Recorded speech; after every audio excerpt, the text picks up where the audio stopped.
Hello, my name is Paul Haggins. I come from Drogheda, County Louth in Ireland, and I got invited over to do a symposium here with other international sculptors in Canada. When I heard what stone that I'd actually get to make my piece out of, it made my decision easy on what I was going to do, because most of the high crosses in Ireland, which are as old as 10th century, and even as back as 7th century, they're all made in sandstone. So the piece, when I came over to see it, was 34 tons. Martin told me it was 34 tons in weight, which was a big lump, and I had to work it to get the best stone out of it and the biggest stone out of it as possible. So that was interesting, cleaving them off. But if you can see behind me, the cross actually that I've carved is in two pieces. You have the bottom shaft, and then you have the cross up on top.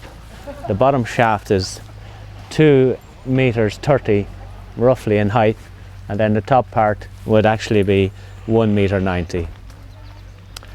So what I've done was, the theme of it basically is to incorporate or to join the two nations, Ireland and Canada. And the cross itself would represent the Irish civilization or the people way back. And then what I've done on the actual shaft of it, I incorporated a feather into the design, which would represent the native Canadian people. But the stone is layered, so on one side it's nice and soft to work, and then this side here is quite hard when you're working against the grain. And what else that I've done, we have this alphabet in Ireland that is about 2,000 years old, and it's called Ogham, the Ogham alphabet. So these 4 incisions here on the front of the cross would represent a C. Then we'd have an A going front and side. 3 or 5 incisions to this side would represent the N. We'd have the A again. 2 here is D, and then we have final A at the top. So Ogham is always read from bottom to top, and that would read Canada. So that kind of ties in a bit more Canada, and then the representation of Ireland. And while I was carving it, some interesting things happened that I found out in the stone. I don't know if you can see on the right arm of the shaft up on top, you have 2 brown pieces, which is petrified wood. And when I came across that, I left it there as a feature.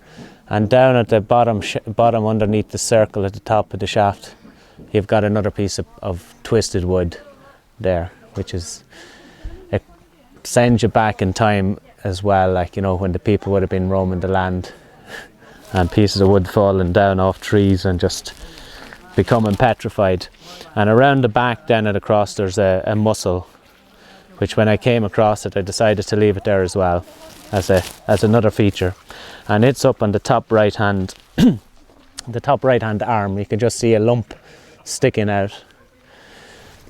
Well, St. Patrick, when he came to Ireland, he tried to bring Christianity to Ireland, and he used the cross as the symbol of Christianity, but the people who had lived there, who are pagan, would have worshipped the sun as the sun god.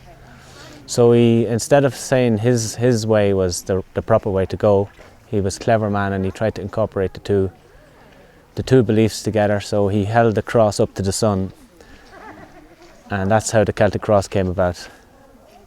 So the ring around the top of the cross represents the sun, and then the cross in it itself. Most of the high crosses in Ireland would be as big as this, and some even bigger again. And some would have carvings on them, on the panels, to represent the different stories of the Old Testament. So is there a significance in the direction that this faces, or is it just a random direction? No, you'd have the front and back would face in an east-west direction, and then the sides would be a north-south. So all of the crosses that would be standing in Ireland would be standing on the compass as such. So we kept the same true to Canada, so we put it up in the direction of the compass, facing the Rocky Mountains to the west, and then the sunrise to the east. Well, it's been my first time to Canada. I've never been before, but interesting enough, the Vietnamese sculptors and the sculptor from Thailand is there as well. And it's very hard to believe that it's coming to the closing day of the ceremony, because it's just flown so fast, partly because we've just laughed so much and worked hard, but staying in the house with the other sculptors was just an experience in itself. So it'll be a bit sad now tomorrow when people start moving off home, but I'll bring many fond memories of my stay here in Canada back to Ireland with me.